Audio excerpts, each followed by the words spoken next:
నమస్తే, హెల్ప్ లైన్కి స్వాగతం. ఈరోజు జాతీయ న్యాయ దినోత్సవం. అంటే ఈ దేశంలో ముఖ్యంగా భారతదేశంలో మనకు స్వాతంత్రం వచ్చిన తర్వాత ఏదైతే చట్టాలు ఇక్కడ చేసుకున్నామో వాటికి సంబంధించి ఒక ఉత్సవంగా జరుపుకుంటున్న రోజు. బట్ ఈరోజు మనం ప్రత్యేకంగా మాట్లాడుకోవాలి.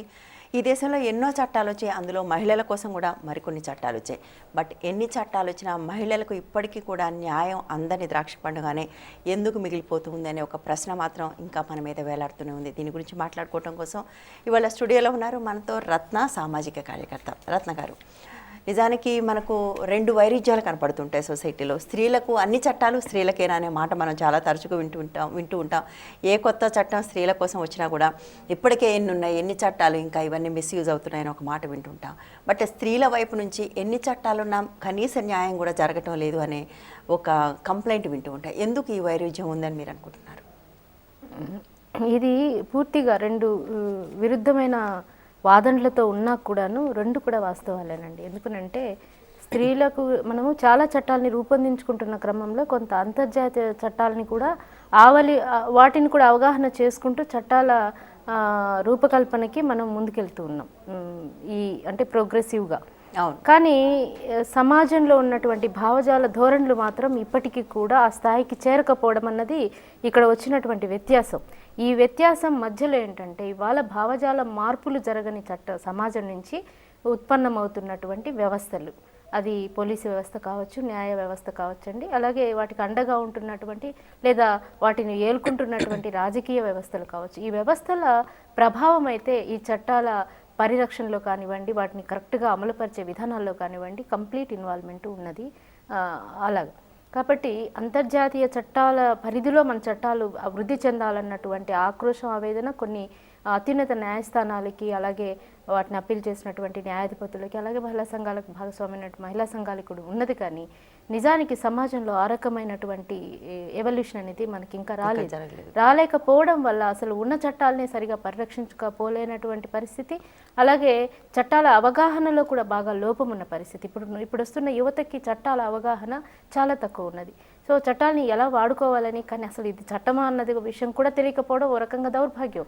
ఆ పరిస్థితిలో ఉండటం వల్ల చట్టాలని పూర్తిగా మనం వినియోగించుకోలేకపోతున్నాం. అలాగే చట్టాల రూపకల్పనలో కూడా ఒక స్పష్టమైనటువంటి వైఖరి ప్రభుత్వాలు ప్రకటించలేకపోతున్నాయి. అవును, అంటే ప్రతిసారి మనకు కూడా ఒక సమస్య ఉంది. వాళ్ళ మహిళా సంఘాలు చాలా ప్రోగ్రెసివ్ చట్టాలు రావడంలో తప్పకుండా కృషి చేశాయి. నిజానికి వర్మ కమిషన్, జస్టిస్ వర్మ లాంటి సింగిల్ మ్యాన్ కూడా చాలా పనిచేశారు, అందులో ఏం సందేహం లేదు. బట్ మనకు దేశంలో ప్రతి సమస్యకి ఒక చట్టం పరిష్కారం అనే ఒక ధోరణి వల్ల కూడా ఇవేమి ముందుకు పోలేకపోయింది. మీరు అన్నట్టుగా భావజాలాల మార్పిడి జరపకపోవటం లేదా యాటిట్యూడ్ చేంజెస్ రాకుండా కేవలం చట్టాల మీద చట్టాలు వస్తూ ఉండటం వల్ల ఈ చట్టాల వల్ల ఉపయోగం లేకుండా పోయింది అనేది ఒక వాదన. అవునండి, అదే ఇప్పుడు రెండు ఉన్నాయి. ఒకటి ఏంటంటే నిజమైన అవగాహన లేకపోవడం లేదా కల్పించలేకపోవడం. నిజంగా యూత్కి అంటే ఎస్పెషల్గా అంటే ఇప్పుడు వరకట్న చట్టాలు కానివ్వండి, గృహహింస చట్టాలు కానివ్వండి, వాటిని తమ రక్షణ కోసం వినియోగించుకోవాల్సినటువంటి ఆ కేటగిరీ కూడా చాలా స్తబ్దుగా ఉన్నది. ఆ చట్టాలలో ఏమున్నది, ఏదిని మనం వాడుకోవచ్చు. అందుకనే ఈ మధ్యన దాని మీద కూడా ఒక బ్యాడ్ ఇంప్రెషన్ బాగా వస్తుంది కదా, మిస్యూజ్ అవుతున్నాయి, అబ్యూజ్ అవుతున్నాయి. నిజం, అది మేము కూడా ఒప్పుకోవాల్సి వస్తుంది. ఎందుకంటే ఆ కేటగిరీ ఎంత ఉన్నారు, 5%, 10% ఎవరైతే మిస్యూజ్ చేస్తున్నారో అవి హైలైట్ అవుతున్నాయి. మరి నిజంగా కేసులు నమోదులు అంటూ జరిగితే మరి పుస్తకాలు సరిపోవేమో, దస్తావేజులు కూడా సరిపోవేమో నిజంగా. అంటే ఎక్కడ ఎలాంటి వర్గాల్లో అంటే న్యాయ వ్యవస్థలో ఉన్నటువంటి వ్యక్తుల ఇళ్లలోనూ గృహహింస, చట్టాల్లో ఉన్నటువంటి వ్యక్తుల ఇళ్లలోనూ గృహహింస, అలాగే ప్రజాప్రతినిధుల ఇళ్లలోనూ గృహహింస, చాలా కామన్గా జరిగేటువంటి గృహహింస. మరి ఇలాంటి ఒక వాతావరణాన్ని ఉన్నటువంటి మన సమాజం నుంచి ఆ చట్టాలకి నిజంగా ఒక మనుగడ అనేది కష్టం అవుతోంది. తర్వాత మీరు అన్నట్లుగా చట్టాలని ఏర్పాటు చేసినటువంటి వ్యవస్థలో ఉన్న లోపాలు, ఆ వ్యవస్థలో ఫుల్ అథారిటీస్ లేవని చాలా అంశాల్లో మాట్లాడుకుంటున్నాం. మాకు పూర్తి స్థాయి అధికారాలు లేకపోవడం వల్ల మేము ఇంప్లిమెంట్ చేయట్లేదని. ఒక్కో చోట దాన్ని పూర్తి అధికారాలను పొందుపరిచినప్పుడు ఏకఛత్రాధిపత్యంలాగా ఆ వ్యవస్థలు సమాజం మీద దుల్లుం చేయడం లాంటివి పూర్తి ఏమంటారు ఫెయిల్యూర్స్. ఈ ఫెయిల్యూర్స్ అనేటివి కనబడుతున్నా కప్పి పెట్టబడుతున్నాయి. దీనివల్ల నేను అన్నట్టు ఇందాక అసలు ఎవరైతే యూజ్ చేసుకోవాలి, ఏ కేటగిరీ పీపుల్ అయితే యూజ్ చేసుకోవాలో వారికి ఏమాత్రం అవగాహన లేకపోవడం. అంటే సాఫ్ట్వేర్ ఇంజనీర్గా ఉంటున్నటువంటి అమ్మాయిలు చదువులో గోల్డ్ మెడల్ సంపాదించిన అమ్మాయిలు కూడా అసలు మా మీద హింస జరుగుతుందండి, మా మీద మాకు బాధ కలుగుతుందని మేము ఎక్కడికి వెళ్ళాలి, మేము ఎక్కడికి వెళ్ళి కంప్లైంట్ చేసుకోవాలన్న అంశం కూడా మాకు తెలియదు అని మాట్లాడటం దౌర్భాగ్యకరమైన విషయం. ఇలాంటి ప్రోగ్రామ్స్ ఎన్నో వందల ప్రోగ్రామ్స్ వల్ల ప్రజల్లో చైతన్యం కలిగించడానికి, అవగాహన కలిగించడానికి మీడియా రంగాలు కూడా ఎంత విస్తృత స్థాయిలో పనిచేస్తున్నప్పుడు వాటిని పొందలేకని పోవడం అన్నది కూడా వెరీ అంటే కేవలం ఇటువంటి వందల ప్రోగ్రామ్ అంటున్నా, నిజానికి కంపేరిటివ్లీ మిగిలిన వాటితో పోలిస్తే దీని శాతం చాలా తక్కువ. బహుశా వనిత ఒక్కటి మాత్రమే చాలా కాలంగా దీన్ని కంటిన్యూస్గా ఇటువంటి ఒక ప్రయత్నం చేస్తుంది. బట్ మిగిలిన చోట్లైనా కూడా ఈ కంటెంట్ చాలా తక్కువ ఉంది. నెంబర్ 1 అవేర్నెస్కి సంబంధించి ఇంతకుముందే అనుకున్నా, అంటే చట్టాలు ఎవరి కోసం అయితే ఉన్నాయో వాళ్ళకి చట్టాల గురించి తెలియకపోవడం అనేది ఒకటి. ఒకవేళ తెలిసి వచ్చినా కూడా ఏదైతే ఇంప్లిమెంటేషన్ ఏజెన్సీస్ ఉంటాయో, అది మొట్టమొదట ఇన్వెస్టిగేటివ్ ఏజెన్సీస్ కానివ్వండి, అక్కడ నుంచి ప్రాసిక్యూషన్ ఏజెన్సీస్ కానివ్వండి, చివరికి జ్యుడిషియరీ కూడా వీటి పట్ల ఇదే రకమైన నెగిటివ్ ధోరణితో, అంటే మిగిలిన ప్రజలు ఎలా అంటారు, అన్ని ఆడవాళ్ళ కోసమేనా, ఆడవాళ్ళు ఈ చట్టాలు మిస్యూజ్ చేస్తారనే ఒక ప్రీ కన్సీవ్డ్ నోషన్స్ ఉండటం వల్లనే ఈ చట్టాలు ఉపయోగపడటం లేదనే ఆందోళన కూడా చాలా మంది ఆడవాళ్ళ కోసమేనా అన్న మాటని మనం యాక్సెప్ట్ చేయలేమండి. ఎందుకంటే ఈ ఏజెన్సీస్ అన్ని కూడా ఇంప్లిమెంట్ చేయాల్సిన వాళ్ళు కూడా మనము యాక్సెప్ట్ చేయలేకపోతున్నాం. ఎందుకంటే అనేక సంవత్సరాల హింస తర్వాత ఉద్భవించినటువంటి చట్టాలు ఇవి. వీరికి పూర్తి స్థాయి రక్షణ లేదని, వీరు కూడా ఒక మానవ జాతిలో ఒక భాగమని, అందరూ కూడా మనుషులే, వాళ్ళందరికీ కలిసి చట్టాలు ఉన్నాయన్న విషయాన్ని ఒక పెద్ద ఉధృతమైనటువంటి విప్లవం తర్వాత తీసుకొచ్చిన చట్టాలు. ఆ చట్టాలు ఇవాళ అన్ని ఆడవాళ్ళకేనా అంటే, అన్ని హింసలు ఆడవాళ్ళకేనా అని అడగాలి ఫస్ట్. ఇన్ని రకాల హింసలు ఆడవాళ్ళకేనా? హింసల్లో మార్పులు వచ్చాయి, యాసిడ్లు పెరిగాయి, కత్తులు పెరిగాయి, కట్టాలు పెరిగాయి, రకరకాల ధోరణులు పెరిగాయి, హింస చేసే విధానంలో మార్పులు వచ్చాయి. ఆ మార్పులు వచ్చిన తర్వాత వాటికి వ్యతిరేకంగా మరింత రక్షణ కోసం, ఆడవాళ్ళ కోసం సాధించుకున్నటువంటి చట్టాలు. సో ఈ చట్టాలు మీరు అన్నట్టుగా నిజంగా మిస్యూజ్ అవ్వడం వల్లనే, అంటే నేను కొన్ని ఎగ్జాంపుల్స్గా కూడానండి, అసలు ఒక కేసు మీద ఒక మహిళ, అంటే దాదాపుగా అప్పటికి ఒక 3-4-5 ఇయర్స్ ఆ గృహహింసను అనుభవించిన తర్వాత, లేదంటే ఆఫీస్లో సెక్సువల్ హెరాస్మెంట్ని భరించిన తర్వాత, ఒక్కసారి పోలీసు రక్షణ కోసం వెళ్ళిన తర్వాత, అంటే వెరీ ఫ్రాంక్గా చెప్పుకుంటే ఎవరు బాధపడ్డా, పోలీస్ రక్షణకు వెళ్ళే వరకు నిందితుడికి భయం ఉంటుంది. అక్కడికి వెళ్ళాక చాలా దారులు కనపడుతున్నాయి. ఏం పర్లేదు, నీకు పలానా లాయర్ దగ్గరికి వెళ్ళిపోయి, ఏం పర్లేదు, ముందు బెయిల్ తెచ్చుకో, 2 రోజులు కనపడకు, యాంటిసిపేటరీ క్రియేట్ చేసుకో. ఆ వరకు లేని అవగాహన పురుషులకు కల్పించబడుతోంది. సో చట్టాలు అనేది ప్రతి అడుగు నుంచి మిస్యూజ్ జరుగుతోంది. ఒకవేళ నిజంగా కేసు కంటూ వెళ్తే మహిళలు అది ఒక పెద్ద పోరాటం. అంటే ఈ చట్టాలు తేవడానికి మేము ఎంత పోరాటాలు చేసామో దానికి మించిన 2 పోరాటం. అంటే దాదాపుగా చేయాల్సి వస్తుంది. ఆఫ్టర్ 1 year or 6 months వాళ్ళ వైపు మొహం చూపించుకోలేకపోతున్నాం. ఏం ఒరిగిందండి మాకు, మేము ఈ చట్టాలన్నింటినీ అనుసరించాము, మరి చట్టాల రక్షణ కోసం వెళ్తే ప్రతి చోట మాకు ఇలాంటి అన్యాయం జరిగింది అనేటువంటి మహిళలు బాధపడుతున్నప్పుడు మేము బాధపడాల్సి వస్తుంది. అంటే అన్ని చోట్లకు వెళ్ళి ఆ న్యాయాన్ని పట్టుకురావడం అనేది వీళ్ళకి. అందుకే మెయిన్గా ఏంటంటే భావజాల మార్పులు జరగాలి, అన్ని రంగాల్లో జరగాలి. ఎవరిని బాధ్యత దీనికి రెస్పాన్సిబుల్ చేయని అవసరం లేదు. ప్రతి ఒక్కరు కూడా బాధ్యతాయుతమైన పౌరులే. వారు లాయర్లు కావచ్చు, పోలీసులు కావచ్చు, తల్లిదండ్రులు కావచ్చు, అలాగే సమాజంలో ఉన్నటువంటి నార్మల్ పౌరుడు కావచ్చు. అంటే మనం వింటుంటాం, వాళ్ళ భార్యను వాడు కొట్టుకున్నాడు, నీకేంటయ్యా, అంటే వాడు వస్తువాడే వాడు ఇరగొట్టుకున్నాడు అన్నట్టు. కాదండి, ఆవిడ భార్య నీ వస్తువు కాదు, మరి ఆమెకు హక్కులు ఉన్నాయి, వాటి మీద చట్టాలు ఉన్నాయి, మీరు ఇలా కొట్టడం మంచిది కాదని ఏ పక్కింటి వాడని చెప్పొచ్చు. కానీ ఇవాళ ఆ చెప్పడానికి బదులు ఆయన భార్యను కొట్టుకున్నాడు, అంటే ఈ పదాలు చాలా ప్రభావితమైనటువంటి. నిజానికి ఈ మధ్య తాజాగా వచ్చిన సర్వే ప్రకారం భార్య భర్తని కొట్టడం తప్పు కాదని అనేక మంది భర్తలు, 50% పైగా మంది భర్తలు, 50% మంది పైగా భార్యలు కూడా దీన్ని నమ్ముతున్నారంటేనే భావజాలం ఎంత ఎటువంటి స్థితిలో ఉంది అనేది. మనకు చట్టాలు ఎక్కడ ఫెయిల్ అవుతున్నాయి అంటే, ఒకటి మనం అనుకున్నట్టుగా ఇంప్లిమెంటేషన్ ఏజెన్సీస్లో ఉన్న సమస్య. అది మనం చెప్పలేదు, జస్టిస్ వర్మనే స్వయంగా చెప్పాడు. ఆయన సుప్రీంకోర్టు న్యాయాధిపతిగా ఉన్న జస్టిస్ వర్మ కూడా స్వయంగా చెప్పాడు, ఈ యాటిట్యూడ్స్లో చేంజ్ రాకుండా, పోలీసుల్లోనూ ఈ వ్యవస్థల్లోనూ సంస్కరణలు జరపకుండా ఎన్ని చట్టాలు వచ్చినా లాభం లేదు అనే మాట. అవును.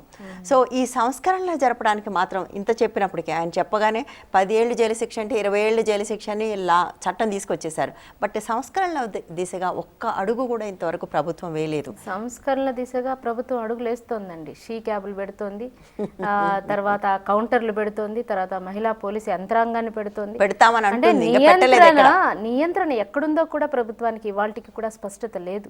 అంటే నియంత్రణ అంటే లైక్ మనిషి చచ్చిపోతే ఎంత చక్కగా ఇది చేద్దాం అన్నట్టుంది, కానీ అసలు ఆ స్థితికి రాకుండా, అంటే చట్టాలకు ఆ దౌర్భాగ్యం పట్టకుండా మార్పులు ఏమిటి, ఎక్కడి నుంచి చేయాలన్నటువంటి అప్పటి నిర్భయ చట్టాన్ని తీసుకొచ్చే క్రమంలో వర్మ సూచించినటువంటి సూచనల ప్రకారం జరిగితే అన్ని కేటగిరీస్ని దీంట్లో ఇన్వాల్వ్ చేసి కనుక చేయగలిగి ఉంటే, అంటే ఆ చట్టంలోనే అనేక లోపాలతో అది బయటకు వచ్చిన మాట వాస్తవం. సో అలాంటి లోపాలతో వచ్చింది కాబట్టి వాళ్ళ ఇంప్లిమెంటేషన్లు అన్నీ కూడా ప్రాబ్లం అవుతుంది. అంటే ఏ స్థాయిలో ఉన్నటువంటి నేరస్తుడైనా అటు పోలీస్ అండ కానివ్వండి, అటు పొలిటికల్ ఇన్ఫ్లుయెన్స్తో కానివ్వండి, మళ్ళీ చట్టాన్ని నుంచి బయటపడి, అంటే ఈ మధ్య జరిగిన సర్వేలో చాలామంది పిల్లలు 14 years 13 years నుంచి నేరస్తులుగా మారుతున్న లేదా రేప్ అటెంప్ట్లకు పోతున్నటువంటి నేపథ్యంలో వాళ్ళని ఇంటర్వ్యూ చేస్తే వాళ్ళ నుంచి వచ్చినటువంటి ఒకే ఆన్సర్ ఏంటంటే, మేము బయట పడగలము అనిపించింది కాబట్టే చేసాం, మాకు దారి ఉన్నది, నా ఫ్రెండ్ ద్వారానో, నా ఫ్రెండ్కి వాళ్ళ నాన్న ఎమ్మెల్యే, వాడు చిన్నాన్న ఇంకోటని, మేము బయట చేయొచ్చు అన్నటువంటి ఒక కాన్ఫిడెన్స్, అంటే నేరస్తుడు బయటపడొచ్చు అన్నటువంటి కాన్ఫిడెన్స్ నేర్పరచుకున్న తర్వాత, ఆ వయసు కాదు అసలు, ఆలోచించే వయసే కాదు, ఆ వయసులో మేము బయట పడగలము అంటే మన మన సిస్టమ్ వాళ్ళకి తప్పు చేస్తే కూడా బయటపడొచ్చు అనే ఒక భయాన్ని మాత్రం పెట్టడం లేదనేది మన ముందున్న విషయాలు.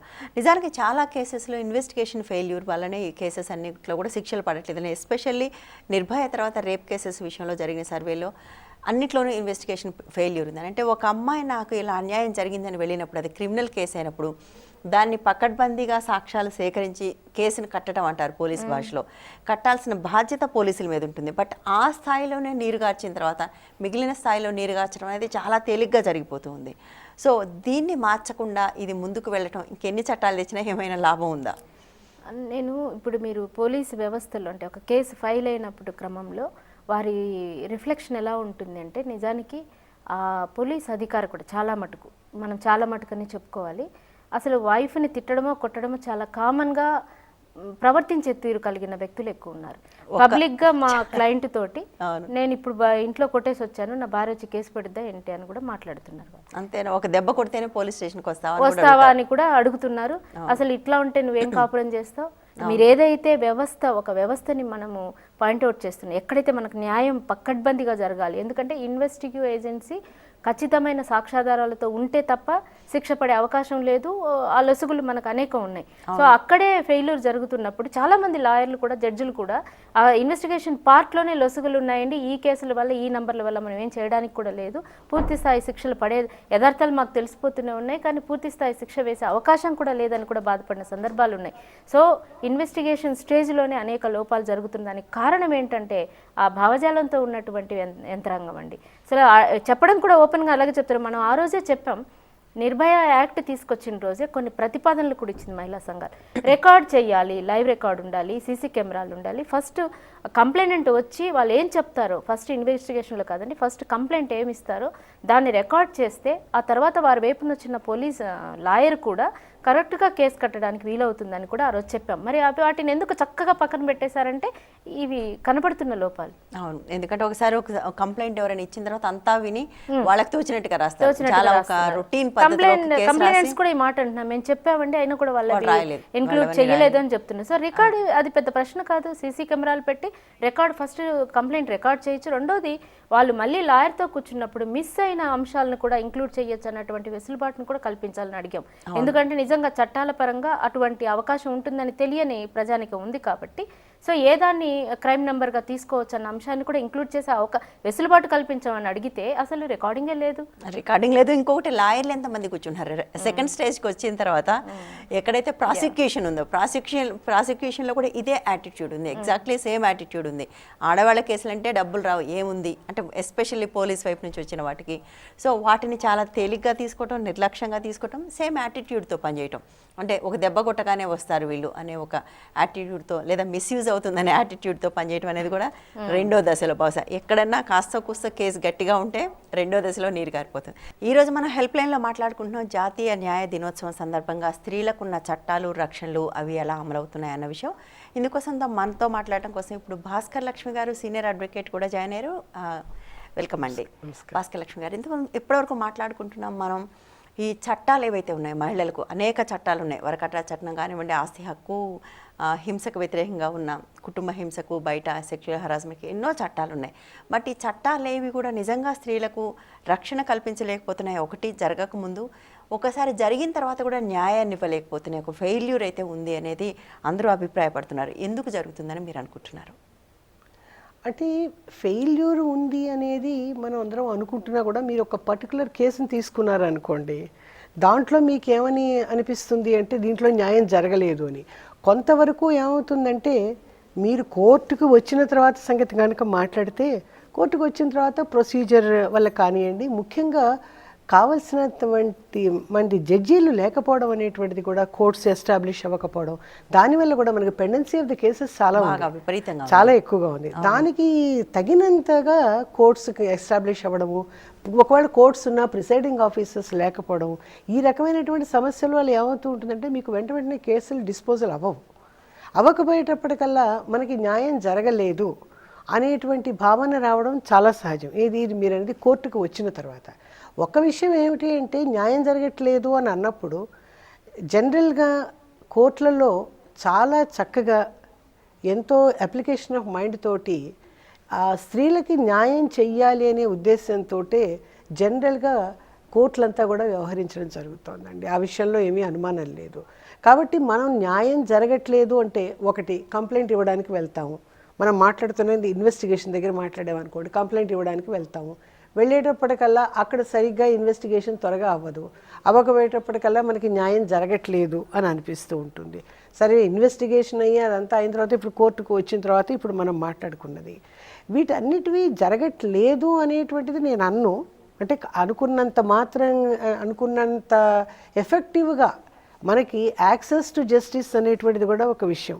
మనం దూరం అవ్వడం వల్ల కానివ్వండి, లేకపోతే మన దగ్గర ఆర్థికంగా సహాయం మన దగ్గర సరైనంత స్తోమత లేకపోవడం కానివ్వండి, వీటన్నిటి వల్ల మనం కోర్టులకు వెళ్ళలేకపోవడం, అంటే ఎవరైతే బాధల్లో ఉన్నారో వాళ్ళు వెళ్ళలేకపోవడం, వీటన్నిటి వల్ల జరిగినా కూడా ఈ ఫ్యాక్టర్స్ అన్నిటినీ కనుక మీరు తీసుకుంటే ఇన్ని చట్టాలు ఉన్నప్పటికీ ఎఫెక్టివ్గా ఇంప్లిమెంటేషన్ లేకపోవడం వల్ల న్యాయం జరగట్లేదు అనేటువంటి భావన రావడం కరెక్టే, నేను కాదని అంటలేదు.